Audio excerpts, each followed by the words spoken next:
The desert sun beat down hard on my windshield, but the air conditioning in my old pickup was fighting a losing battle. I was driving through a remote stretch of Arizona, the kind of place where the map shows nothing but empty space for miles. My destination was a small, almost forgotten state park I'd heard about from a fellow hiker. He'd promised stunning views, and, more importantly, solitude. After a long day of driving, I finally saw the sign for the park, a faded wooden plank barely hanging on. I pulled into the nearly empty parking lot. There was only one other car, a dusty sedan that looked like it hadn't moved in a week. The silence was immense, broken only by the whisper of the wind through the sparse desert scrub. I needed to use the restroom before heading out on the trail. A small, concrete block building stood at the edge of the lot, its paint peeling under the relentless sun. The sign above the men's door was cracked, the little painted figure warped by time. As I pushed the heavy metal door open, a wave of cool, damp air hit me. It was a stark contrast to the oppressive heat outside. The inside was dim, lit only by a single, grimy window high on the back wall. There were 3 stalls, their doors hanging slightly ajar. I chose the one at the end and latched the door. It was then that I heard it. A soft, rhythmic sound. Scrape. Scrape. Scrape. It was coming from outside. I figured it was just an animal, maybe a coyote digging for something. I tried to ignore it, but the sound was persistent, methodical. It stopped. I finished up and unlatched the stall door. As I stepped out, a shadow fell across the floor from the entrance. Someone was standing in the doorway, blocking the bright afternoon light. I couldn't make out any details, just a tall, slender silhouette. I called out, "Hey, just a second, I'm heading out." There was no reply. The figure didn't move. A strange feeling, a cold dread, started to creep up my spine. This wasn't normal. "Excuse me," I said, my voice a little shakier this time. "I need to get by." The silhouette shifted slightly, and I heard a low sound, something between a cough and a growl. It was a sound that didn't belong to a human. My heart started pounding against my ribs. I slowly backed away, my eyes locked on the figure in the doorway. It took a step inside, and the door swung shut behind it with a deafening clang, plunging the room into near darkness. My eyes struggled to adjust to the gloom. The only light was the sliver coming from the high window. In the dimness, I could now see the figure more clearly. It was tall, unnaturally so, with limbs that seemed too long for its body. It moved with a jerky, disjointed gait, not quite human. The scraping sound started again, this time from inside the bathroom. It was the sound of long, hard nails dragging against the concrete floor. The figure was on all fours now, crawling towards me. "Panik, set, in." I scrambled back into the stall I had just left and slammed the flimsy metal door, fumbling with the latch. It clicked into place just as something heavy slammed against the other side. The impact shook the entire partition. Then came the sniffing. Loud, wet sniffs from the gap at the bottom of the door. It was smelling for me, like a predator tracking its prey. My breath hitched in my throat, and I clamped a hand over my mouth to stifle the sound. The sniffing stopped. For a moment, there was absolute silence. I held my breath, straining my ears. Then, a voice whispered from the other side of the door. It was a perfect imitation of my own voice. "It's okay," it whispered. "You can come out. It's safe now." My blood ran cold. How did it know my voice? I hadn't said more than a few words. The voice was a perfect mimic, but it was hollow, empty of any real emotion. It was a recording, a lure. "I know you're in there," my own voice continued, a chillingly pleasant tone to it. "The door's not locked. Just open it." I squeezed my eyes shut, pressing myself against the back wall of the stall. I knew what this was. I'd heard the stories from locals in the last town I passed through. The hushed warnings about things that roamed the desert. Things that could steal your voice, your face. The handle on my side of the door began to jiggle. It wasn't a frantic, panicked jiggled. It was slow, deliberate, testing the lock. I watched in horror as the small metal tab of the latch began to bend upward under the pressure from the other side. This thing was incredibly strong. The metal groaned in protest. I had to do something. My eyes darted around the small, dark space. The only other way out was up. The partition walls didn't reach the ceiling. There was a gap of about 2 feet. It was my only chance, with adrenaline coursing through me.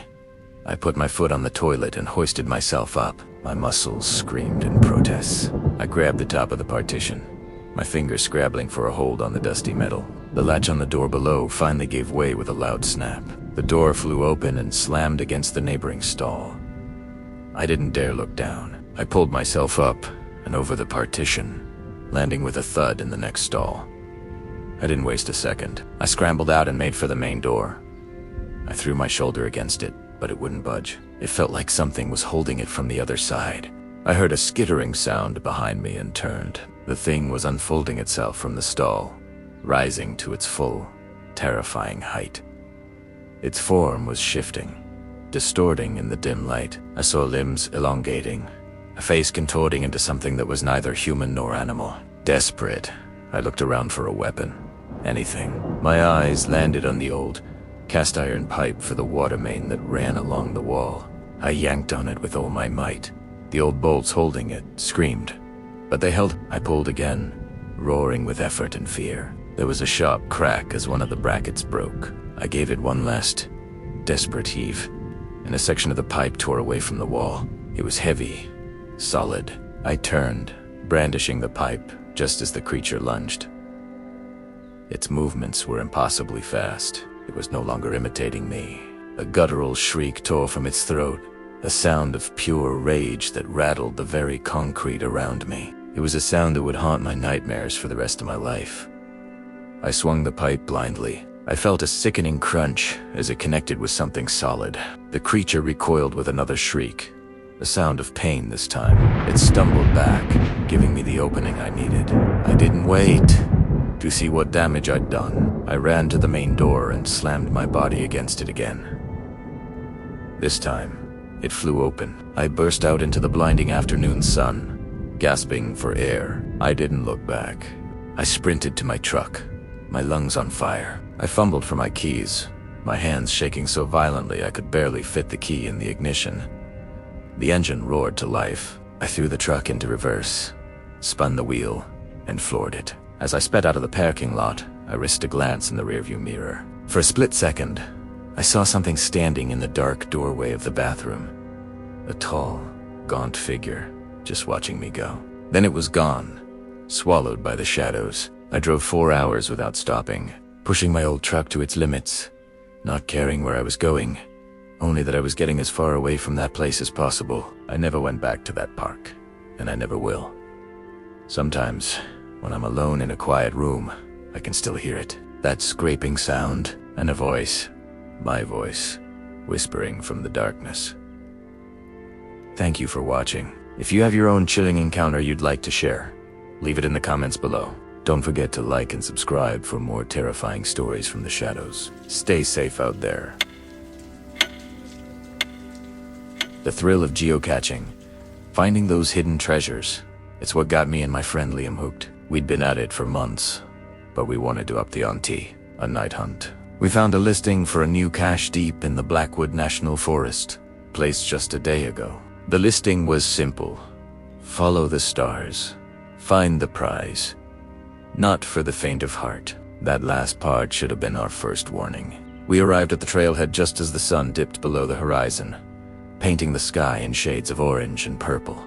The air was crisp, carrying the scent of pine and damp earth. Armed with high-powered flashlights and our GPS devices, we felt ready for anything.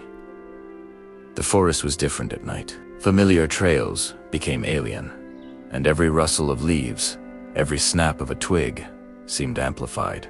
The first few coordinates were easy enough to find, leading us deeper and deeper into the woods. The digital glow of our GPS screens felt like a lifeline in the encroaching darkness. As we pushed further, a strange feeling began to settle over me. It was a primal sense of being watched, a weight on the back of my neck that made my skin crawl.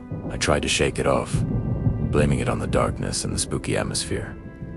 Liam, ever the pragmatist, just laughed. "It's just the woods, man," he said, his voice a little too loud. "What?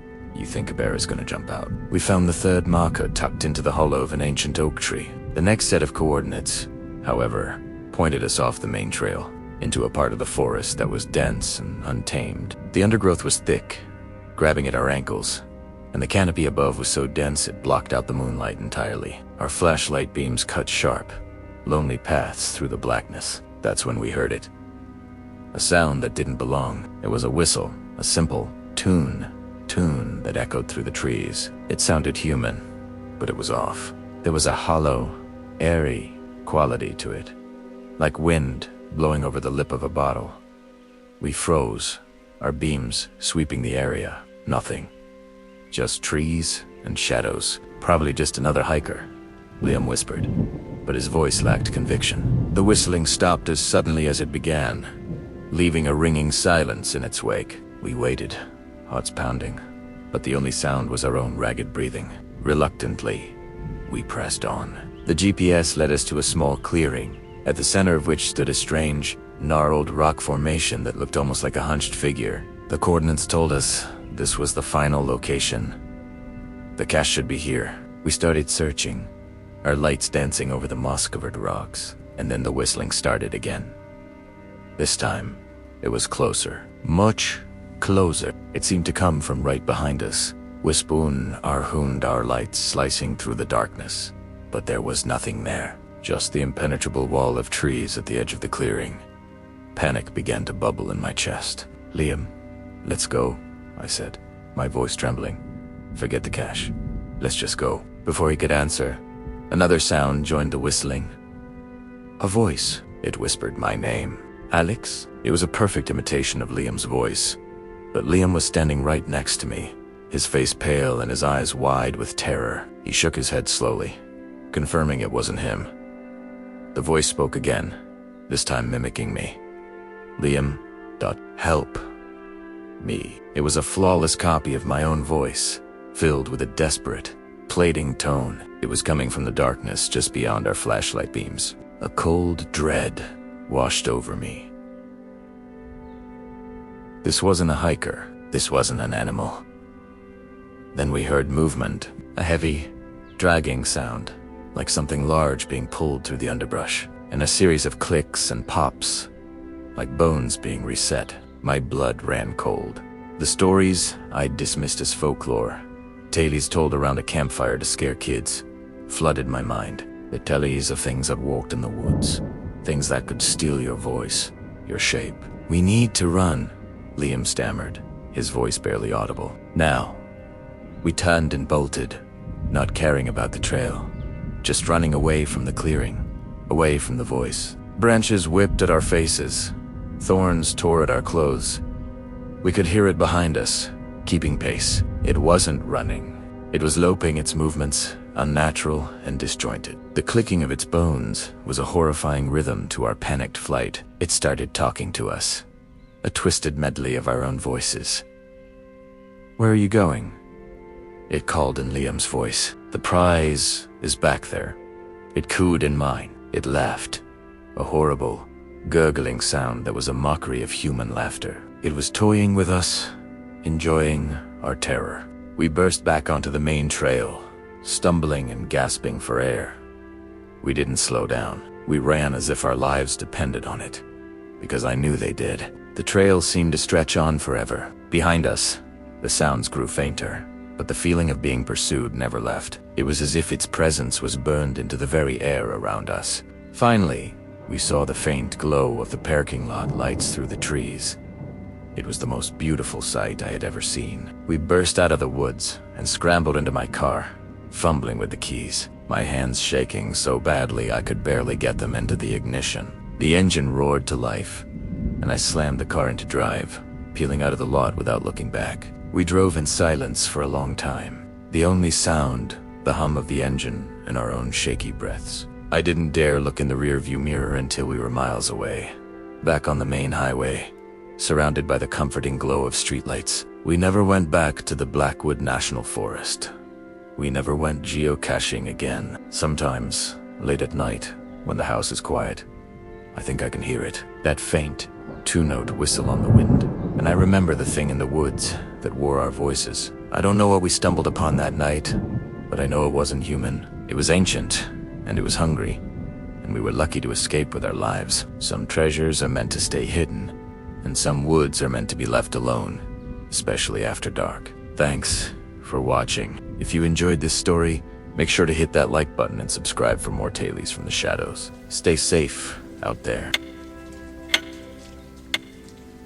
The crisp autumn air bit at our faces as my brother Mark and I pushed our canoe into the dark, glassy waters of Pine Lake.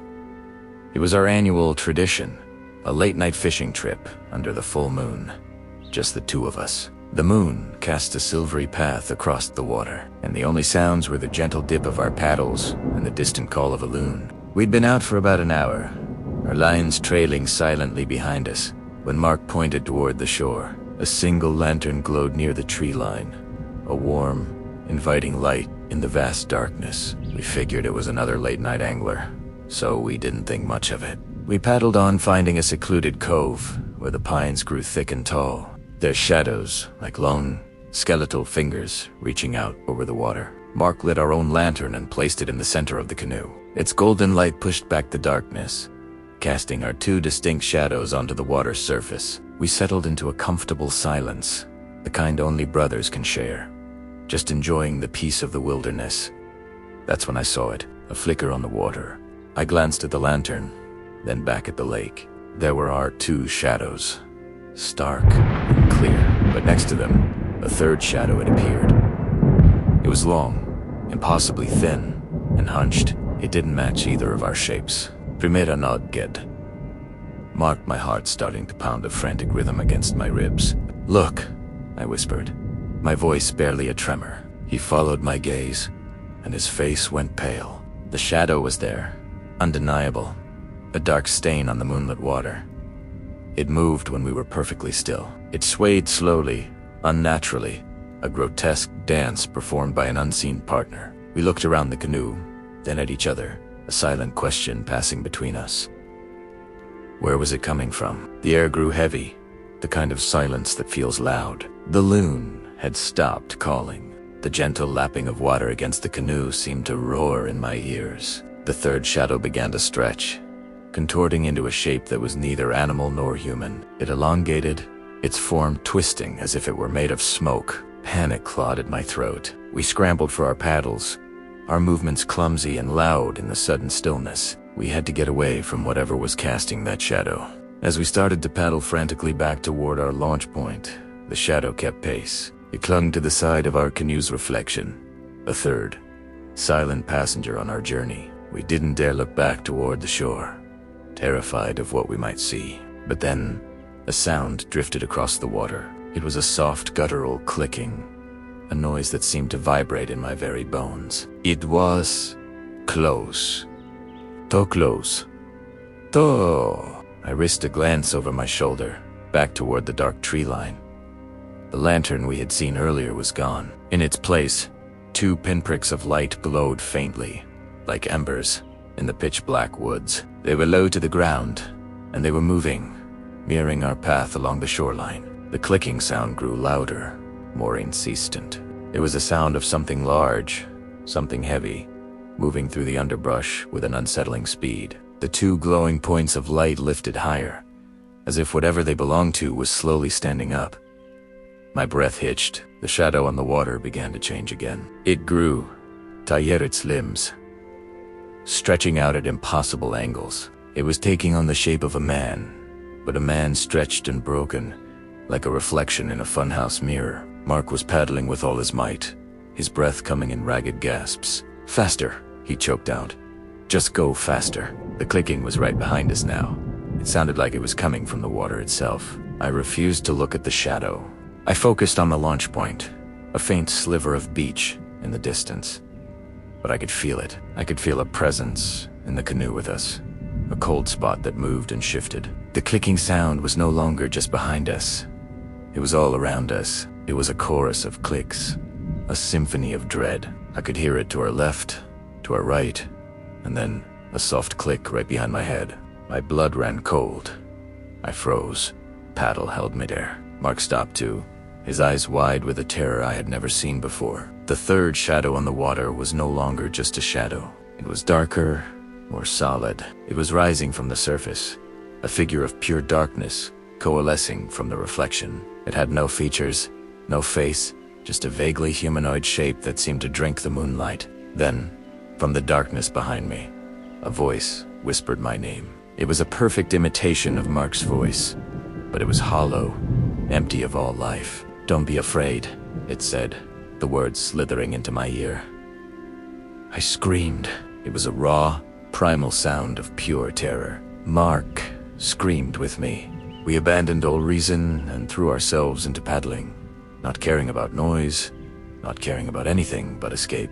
The dark shape on the water dissolved, and the clicking faded as we churned the water into a frenzy. We didn't stop until the hull of the canoe scraped against the gravel of the beach. We scrambled out, leaving everything behind: the lantern, the fishing gear, our dignity. We sprinted to the truck, fumbling with the keys, our hands shaking uncontrollably. As I slammed the truck into drive and peeled out of the dirt lot, the headlights cut a swath through the trees. For a split second, I saw it. Standing at the edge of the woods was a tall, emaciated figure. Its limbs were too long, its posture impossibly bent, and from its face, 2 points of light glowed with a cold, malevolent intelligence. It watched us go. We never went back to Pine Lake. The memory of that night is etched into my mind, a permanent scar. We sold the canoe. Sometimes, late at night, when it's too quiet, I can still hear it. That soft, guttural clicking. And when I see my reflection in a dark window, I instinctively look for a third shadow, terrified that one day I'll find it looking back at me. Thank you for listening. If this story sent a shiver down your spine, make sure to like and subscribe for more tales from the shadows. Stay safe out there. The trail was supposed to be my escape, a little slice of nature tucked away in the sprawling chaos of Los Angeles. I'd been hiking this particular path for years, a winding dirt track that snaked up into the Hollywood Hills, offering breathtaking views of the city below. I knew every twist, every turn, every ancient oak that cast long, skeletal shadows in the late afternoon sun. Or so I thought. It started subtly. A feeling, you know the one I mean. That primal prickle on the back of your neck that says you're being watched. At first, I dismissed it as paranoia. The city's ambient anxiety following me into the hills. I'd stop, scan the dense chaparral, and see nothing but the rustle of leaves in the wind. I'd hear nothing but the distant hum of traffic and the cry of a lone hawk circling overhead. Then, the sounds began. A faint whisper that seemed to ride the wind, too soft to make out any words, but it sounded like my name. I'd spin around, my heart hammering against my ribs, but the trail was always empty. I started hiking earlier, hoping to avoid the dusk, but the feeling only intensified.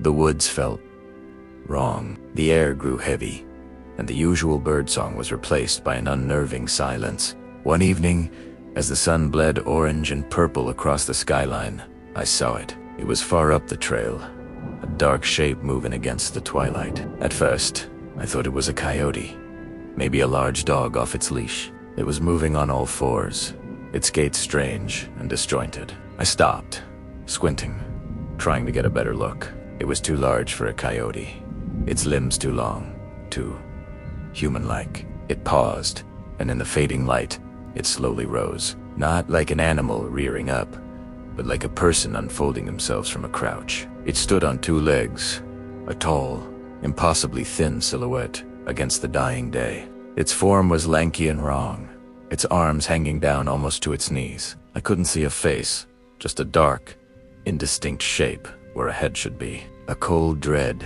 colder than any winter wind, washed over me. I didn't need to see its face to know that what I was looking at was human. My body screamed at me to run, but I was frozen, pinned by a terror so profound it felt physical. The figure took a step towards me, its movement unnaturally fluid, like a ripple in the air, and then I heard it again, that whisper. Only this time it was clearer. Closer. It was my name spoken in a voice. It was a dry, rasping echo of my own that broke the spell. I turned and ran. I didn't look back. I just fled, my lungs burning, branches whipping at my face. I could hear it behind me, a frantic, skittering sound that was neither two-legged nor four. It was the sound of something desperately trying to mimic the act of running, its limbs crashing through the undergrowth in a chaotic rhythm. It was impossibly fast. The sound got closer, the rasping whisper of my name now a constant, hissing presence right behind my ear. I stumbled out of the trailhead, back onto the familiar asphalt of the street, collapsing near a lamppost that suddenly felt like the safest place on earth. I was gasping for air, my whole body trembling. I risked a glance back at the darkened mouth of the trail. There was nothing there, just the silent trees and the deep, impenetrable shadows. I haven't been back to that trail. I sold my hiking gear. Sometimes, when I'm driving home late at night, I'll take the long way around to avoid the roads that pass near those hills. But the fear never really leaves. It's a permanent passenger now. A few weeks ago, my neighbor, an avid trail runner, mentioned he was going to try a new route he'd found online, the Los Angeles Trail. I felt a chill run down my spine. I tried to warn him, to tell him something without sounding crazy. I told him the trail was unstable, that there were coyotes. Anything I could think of. He just laughed it off. Told me he could handle himself. He went for his run 2 days ago. He hasn't come back. The police have been searching, but they say the terrain is difficult. They've found his car at the trailhead, and his water bottle about a mile in. But of him, there is no sign. Last night, I couldn't sleep. The window in my bedroom was open, just a crack, letting in the cool night air, and carried on that breeze. Faint and chillingly familiar, I heard a whisper. It wasn't my name this time. It was Unease, and it was spoken in a perfect imitation of his own voice. It sounded like it was coming from the hills, calling out from the darkness, and I knew, with a certainty that turned my blood to ice, that the thing on the trail was just practicing. The hum of the turbines was supposed to be the only sound out here, a constant, low thrum that vibrated through the very ground. For 3 years, that's all it was for me and my crew. My name is Alex and lead a team of wind turbine technicians. Our job takes us to the most remote, desolate corners of the country, where civilization is just a memory on a map. This particular job was in the sprawling, empty plains of the Southwest, a place where the wind never stops and the horizon stretches into infinity. We were a tight-knit group. Me, a veteran of the winds. Jake, the quiet but sharp-eyed youngster. And Maria, the unflappable engineer who could diagnose a gearbox issue from a mile away. Our routine was simple. Drive out to the turbine farm at dawn, work until dusk, and head back to our rented trailers in the nearest town. An hour's drive away. The first week was business as usual. We'd scale the colossal white towers, suspended hundreds of feet in the air, feeling like gods among the clouds. The view was breathtaking, but it also hammered home just how isolated we were. There was nothing but scrubland and distant mesas 4 miles in every direction. It was on the 8th day that things started to feel off. It began subtly. Jake was the first to mention it. While working on Turbine 17, at the far edge of the farm, he swore he heard something. Not the wind, not the creak of metal, but a voice. He said it was faint, like a whisper carried on the breeze, calling his name.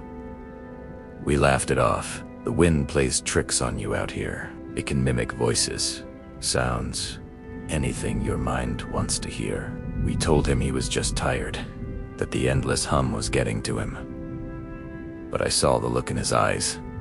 He was spooked. The next day, it was Maria. She was running diagnostics from the ground control unit near Turbine 12. She called me over the radio, her voice tight. "Alex, are you messing with me?" I told her I was halfway across the farm. "Someone just tapped on the control unit's window," she said. I looked up, and there was nothing there, just empty plains. Again, we tried to rationalize it. A bird, maybe? A loose rock kicked up by the wind? But Maria was steadfast. It wasn't a bird. It was a deliberate, sharp tap, like knuckles on glass. That evening, as we were packing up, the sun was sinking low, painting the sky in fiery oranges and purples. A profound silence fell over the plains as the wind died down, a rare and unsettling event. And in that silence, we all heard it, a cry. It was distant, high-pitched, and sounded like an animal in distress. But then it shifted, morphing into something that sounded disturbingly human, a wail of sorrow that sent a shiver down my spine. We scanned the horizon, but there was nothing, just the silhouettes of the unmoving turbines against the dying light. No one spoke a word on the drive back to town. The unspoken question hung heavy in the air: what was taught? The following morning, we found it, at the base of Turbine 17, where Jake had first heard the whispers. There were tracks. They weren't from a coyote, or a deer, or any animal we recognized. They were large, almost like a wolf's, but the stride was too long. To a deliberate. And what made the blood run cold was how they were arranged. The tracks would go on for 20 feet, then just stop, as if whatever made them had simply vanished into thin air. We followed another set. These lead right to the base of the turbine ladder, then disappeared.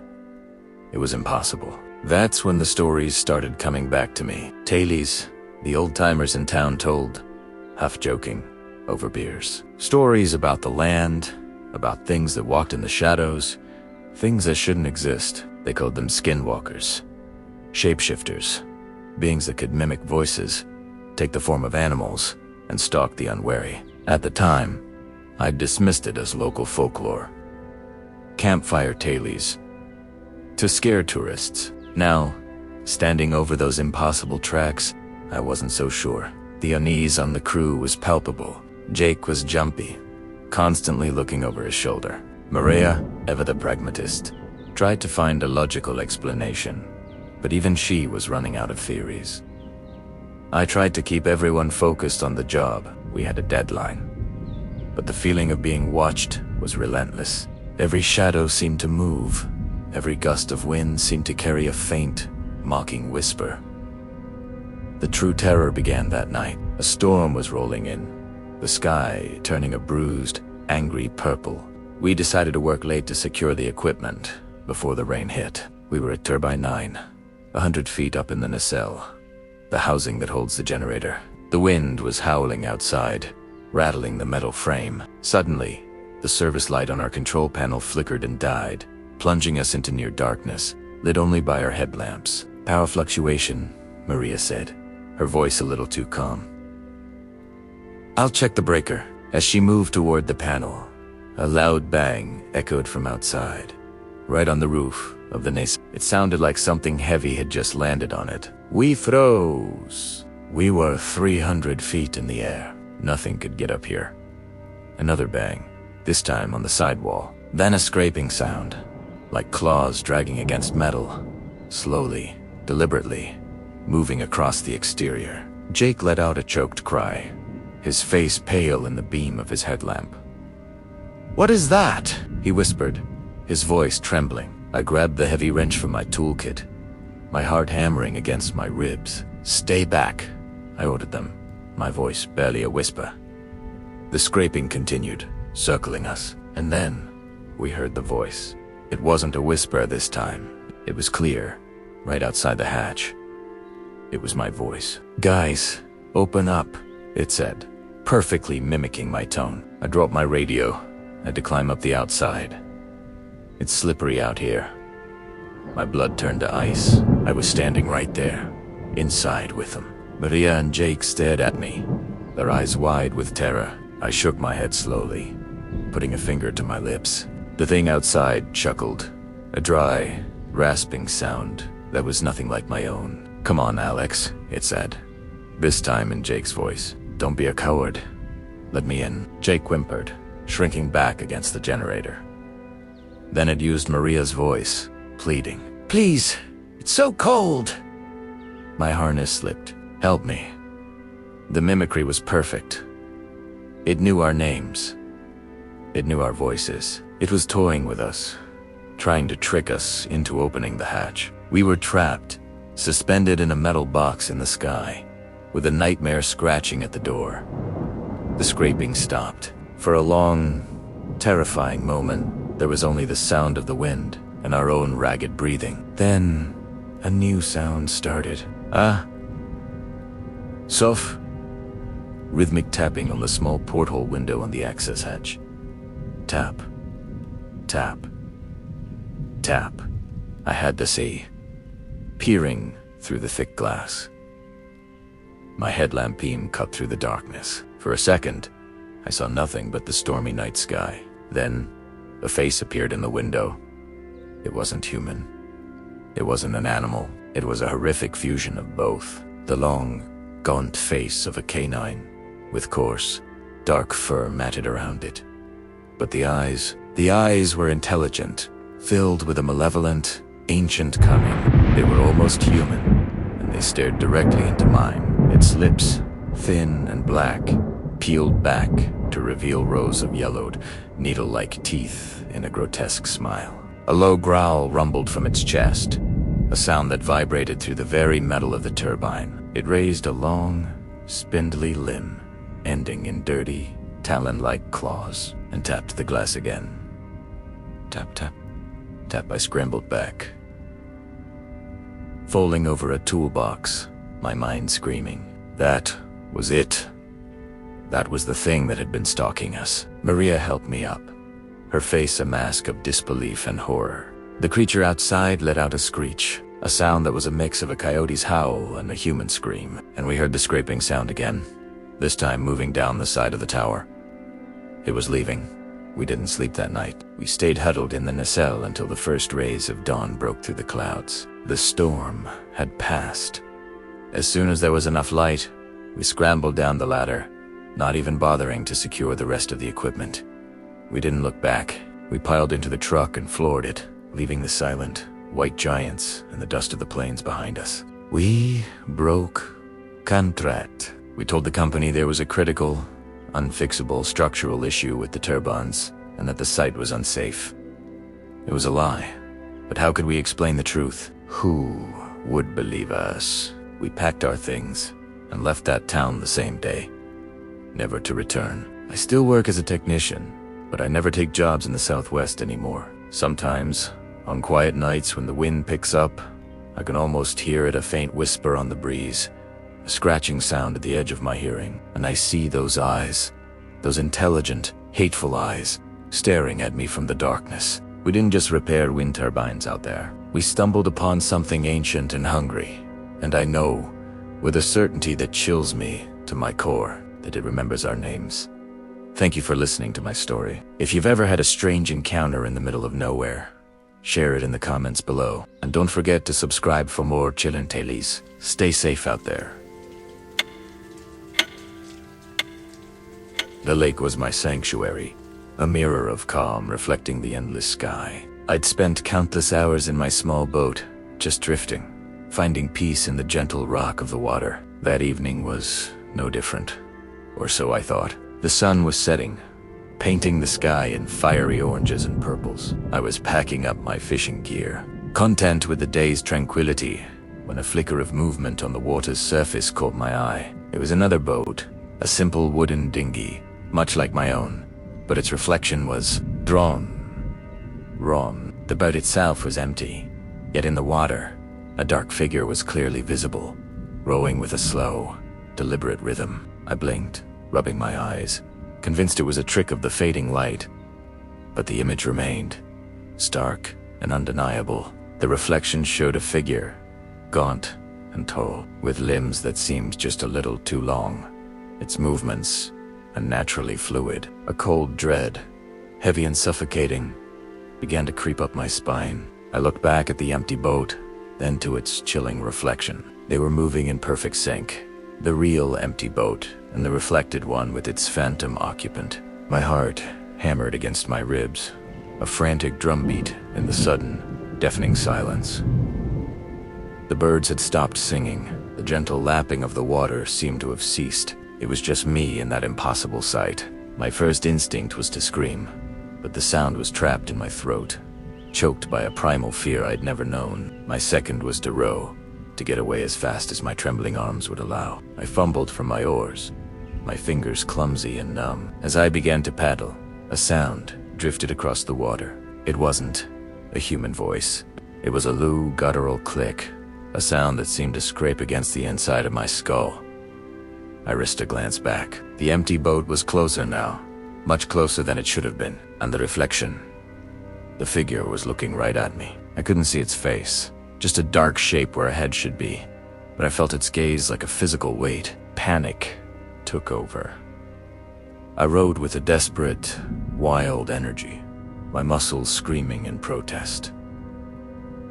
I didn't dare look back again. The clicking sound grew louder, closer, sometimes sounding like it was right behind me, other times seeming to come from the shore. It was a disorienting, terrifying mimicry of sticks breaking, or perhaps bones. It was the sound of something unnatural stalking its prey. I focused on the distant lights of the boat launch, my only beacon of safety in the encroaching darkness. The air grew heavy and thick, with the scent of wet earth and something else, something acrid and musky, like a wet animal. I could feel a presence behind me, a cold spot in the air that prickled the hairs on my neck. I didn't need to see it to know it was there. The water beside my boat suddenly churned, and I flinched, expecting to be pulled under. The clicking was right beside my ear now, a dry, rasping sound that vibrated through my bones. I could hear a faint, wet breathing. I kept my eyes locked on the shore, rowing with everything I had left. It felt like an eternity. Each pull of the oars, an agonizing struggle against an unseen force that seemed to be dragging me back. The feeling of being watched intensified, a malevolent pressure that promised a terrible end. When the hull of my boat finally scraped against the gravel of the launch, I didn't hesitate. I scrambled out, falling to my hands and knees on the solid ground, gasping for air. I felt like a drowning man who had just found the surface. My legs were weak, but I forced myself up and ran, not daring to look back at the dark, silent water. I did unstop running until the familiar glow of streetlights surrounded me and the sounds of civilization replaced the horrifying clicks and whispers of the lake. I threw my gear into my truck, my hands shaking so violently I could barely turn the key. As primeras pedaway, I glanced in my rearview mirror. The lake was a sheet of black glass under the moon.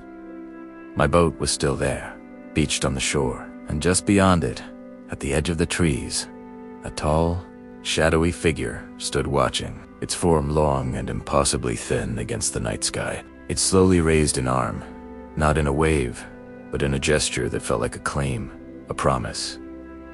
I never went back to the lake. My boat is still there, a monument to a peace I can no longer find. Sometimes, in the dead of night, when the house is quiet, I think I can hear a faint clicking sound outside my window, and I know, with a certainty that chills me to my core, that the reflection in the water wasn't just a phantom. It was a warning, and it knows where I live. The isolation of the deep woods has a way of playing tricks on your mind. You start hearing things, seeing shadows dance at the edge of your vision. That's what I told myself, at least during my first winter as a seasonal fire lookout. The Forest Service had set me up in a remote cabin, miles from the nearest town. My only job was to keep an eye on the vast expanse of pine and report any smoke. It was peaceful, until the scratching started. It came from the chimney, a frantic, desperate sound, like a trapped animal. I figured it was a raccoon or maybe a large bird. So, the next morning, I climbed onto the steep, snow-dusted roof to take a look. I peered down the dark, soot-stained shaft. Nothing. Just an empty, black hole. I shrugged it off, cleared a bit of debris from the cap, and went back inside, relieved. But that night, the scratching returned. Louder this time, more to read meek. It wasn't just scratching anymore. It was a deliberate, methodical tapping. Tap, tap, tap. It echoed down the flue and filled the small cabin. A sound so unnatural it made the hair on my arms stand up.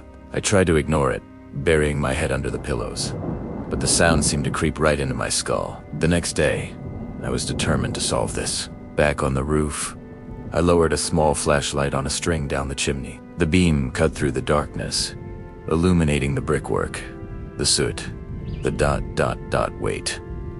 I pulled the light back up, my heart pounding. About halfway down, The light had caught something, a shape. It was dark and obscured by shadows, but it looked almost like a handprint. A large, 5-fingered handprint pressed into the soot on the inside of the chimney wall. Impossibile. How could someone get inside the chimney, and why? A cold dread began to settle in my stomach. That night, I didn't even try to sleep. I sat in a chair facing the fireplace, a heavy cast-iron poker in my hand, my eyes glued to the hearth.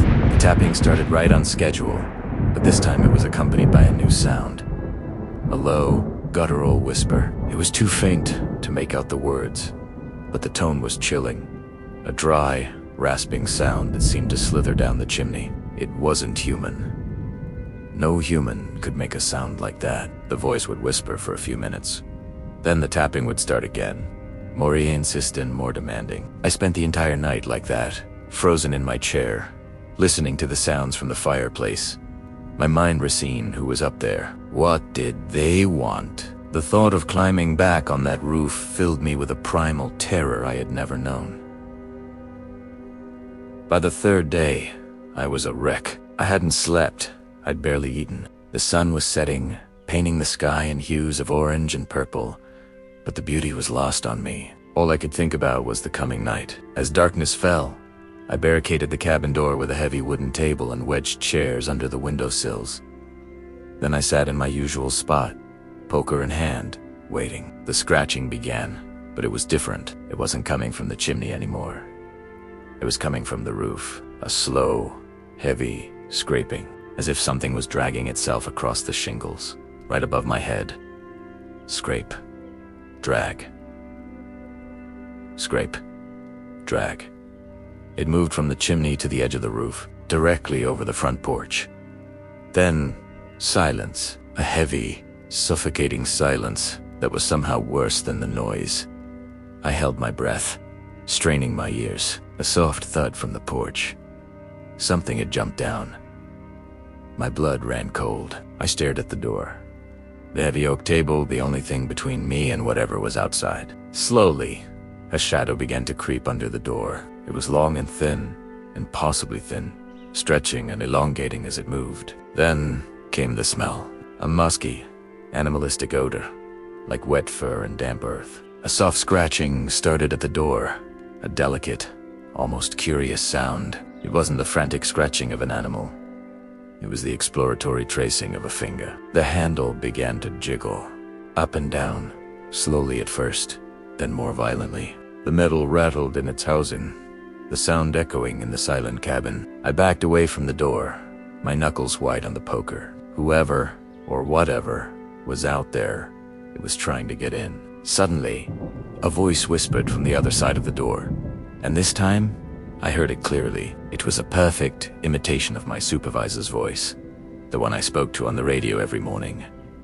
"Everything all right in there, son? Just doing a routine check. Open up." My heart hammered against my ribs. It was him. It sounded exactly like him. But my supervisor was 60 miles away. He wouldn't come out here in the middle of the night, unannounced. "It's cold out here," the voice continued. "Still perfectly mimicking my boss. Let me in. We need to talk about that chimney issue." The chimney issue. My blood turned to ice. How could it know? I never reported the sounds. I never told a soul. I scrambled for the radio, my hands shaking so badly I could barely work the controls. I switched it to the emergency channel. "Mayday. Mayday. This is Lookout Station 12. I stammered into the receiver. "I have an intruder. I repeat, an intruder." The voice outside the door stopped. The jiggling handle went still. For a moment, I thought it had worked, that I had scared it off. Then, the radio on the table crackled to life. But it wasn't the dispatcher's voice that came through, it was my own. A perfect, chilling mimicry of my own voice, filled with the panic that mirrored my own. "Mayday, Mayday. This is Lookout Station 12. It squawked. "There's something in here with me. It's in the cabin." I stared at the radio in horror. Then I looked at the door. From underneath, a dark, viscous liquid began to seep in,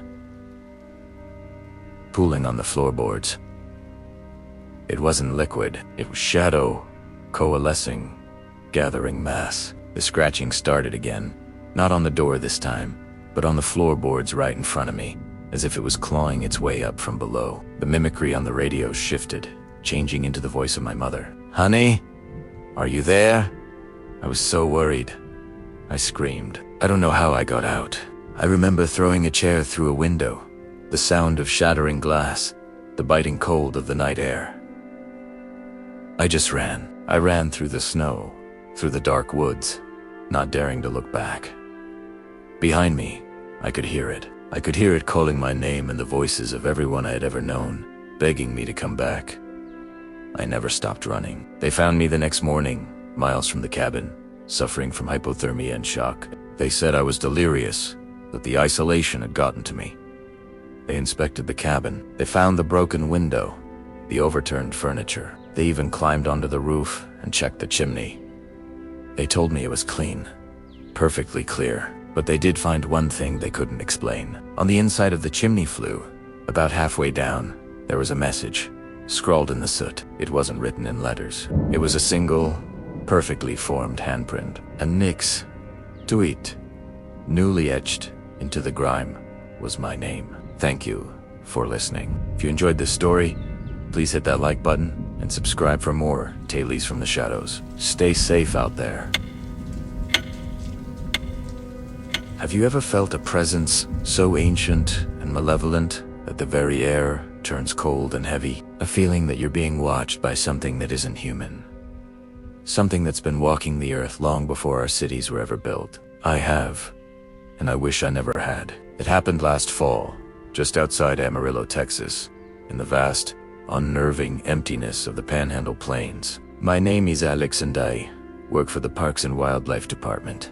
It was supposed to be a routine job, installing a new infrared trail counter on a remote hiking path. My partner, Ben, and I had done this 100 times before. You set up the device, you test it, you pack up, and you go home. Simple. But what happened that day? That day wasn't simple. It was a descent into a nightmare I can still feel clawing at the edges of my sanity. The trail counter didn't just count hikers. It counted something else, something that was hunting us. We drove out to the Palo Duro Canyon area. The landscape, a stark, beautiful canvas of red rock and sparse juniper trees. The trail was seldom used, winding deep into a secluded part of the canyon. "Why even put a counter out here?" Ben grumbled, kicking a loose rock. "Pretty sure the only things using this trail are coyotes and the occasional lost tourist." I just shrugged, focusing on finding the perfect spot. We needed 2 trees, directly opposite each other, to mount the transmitter and receiver. We found a good pair about a mile in, where the trail narrowed. The air was still, almost unnaturally so. No birdsong, no rustle of critters in the underbrush, just a profound, listening silence. We got to work drilling the mounts and setting up the equipment. It took about an hour. Once it was all connected, I pulled out my laptop to calibrate the system. The small LCD screen on the counter unit flickered to life, showing a big, bold 0. "All right, let's test it," I said. "Walk through." Ben did, and the counter clicked up to 1. He walked back. 2. I walked through and back. 4. "Looks good," I said, relieved. "Let's pack it in." Ben nodded, already gathering his tools. I was about to close my laptop when my eyes caught the number on the counter's display. It had changed. It now read 5. I frowned. "Ben, did you just walk through again?" He was 20 feet away. "He's back to me." "Nope. Haven't moved." My heart skipped a beat. A glitch, maybe? A deer? I scanned the area. Nothing. The trail was empty in both directions. The silence was suddenly heavy, pressing in on me. I tried to shake it off. "Weird," I muttered, making a note to check the sensor's sensitivity logs later. I typed a command to reset the counter back to 0. As we finished packing our gear, I glanced at it one last time. The number was 7. My blood ran cold. "Ben," I said, my voice barely a whisper. "Look." He walked over. his easygoing demeanor vanishing as he saw the number. What the hell? 7. We both stood there, frozen, staring at the small device. We hadn't moved. Nothing had passed between the sensors. We were utterly alone. Or so we thought, as we watched, paralyzed by a creeping dread. The number clicked again. 8. It was happening right in front of us. Something invisible was crossing the beam. Ben grabbed my arm. Alex, this isn't right. Let's go. Now. But I was transfixed. My scientific curiosity was at war with the primal fears screaming in my gut. 9, then 10. It was like a slow, deliberate countdown to something terrible. Each click of the counter was a footstep of our own doom, getting closer and closer. The sun began to dip below the canyon rim, casting long, distorted shadows that seemed to writhe and twist. The temperature dropped. I could see my own breath fogging in the air. That's when we heard it. A faint sound, carried on the wind. It was a whistle, a strange, disjointed melody that seemed to have no human origin. It was high-pitched, almost like a bird, but it was warped, off-key, and it made the hairs on my neck stand on end. The whistling grew louder, seeming to come from all directions at once. The trail counter kept climbing. 15 minutos, and 16 minutos, and 17 minutos. It was as if a whole crowd of unseen people were walking past, one after another. We're leaving, Ben said, his voice firm, pulling me toward the trail back to the truck. I didn't resist this time. The fear had won. We started walking, practically jogging, away from that cursed spot. But the whistling followed us. It echoed off the canyon walls, a mocking, predatory tune that seemed to wrap around us. We didn't dare look back. We could feel eyes on us, a heavy, malevolent gaze that promised pain. Every rustle of leaves, every snap of a twig sent a fresh wave of panic through me. Was it behind us? Was it in the trees? Suddenly, a sound ripped through the air that was not a whistle. It was a scream, a perfect imitation of a woman's terrified scream. It came from the direction we were heading, up ahead on the trail. We stopped dead in our tracks, our hearts pounding against our ribs. What was that? Ben whispered, his face pale. Before I could answer, another sound came from behind us, back the way we came. It was a child, crying, a desperate, heartbroken sob. They were flanking us. Whatever this thing was, it was trying to lure us, to Kung Fu shoes, to play with us. It was mimicking human sounds of distress to draw us into a trap. And then, the most terrifying sound of all. From the dense thicket to our right, we heard my own voice. It was me, but not me. The voice was hollow, distorted. It called out, "Ben, where are you?" "I'm lost." Ben looked at me, his eyes wide with disbelief and horror. I just shook my head, unable to speak. The mimicry was perfect. It was a predator that had learned our names, our voices. We abandoned the trail and crashed through the brush, running blindly, desperately. Thorns and branches tore at our clothes and skin, but we didn't care. The only thing that mattered was getting away. The sounds pursued the whistle, the woman's scream, the child's cry, and my own stolen voice, calling Ben's name over and over again from the growing darkness. We finally burst out of the canyon and onto the dusty plain where we deparked the truck. We fumbled with the keys, our hands shaking so violently it took 3 tries to get the door open. We threw ourselves inside, locked the doors, and Ben floored the accelerator. We didn't slow down until the lights of Amarillo were a comforting glow on the horizon. We never spoke about what to put in the official report. How could we? Equipment? Malfunction? We both knew what we had encountered. An old evil from a time before time. The local stories call it a skinwalker, a shapeshifter, a mimic, a thing of pure malice that wears the skins of its victims and steals their voices to lure its next prey. I quit my job a week later. I couldn't go back out there. I couldn't face the silence of the wilderness, knowing what lurks within it. Sometimes, late at night, when the wind howls, I think I can hear it. That high, off-key whistle. I checked the park's public trail data online. Just once. The counter we installed is still active. The numbers are astronomical. Thousands upon thousands of crossings. Every single day. On a trail that no human ever uses anymore. The tally just keeps climbing, counting the footsteps of something that stands still, waiting in the Amarillo Plains. So if you're ever out hiking and you hear a familiar voice call your name when no one is there, don't answer. Don't even look. Just run. Thanks for listening. If you enjoyed this story, please like, share, and subscribe for more tales from the shadows. Stay safe out there.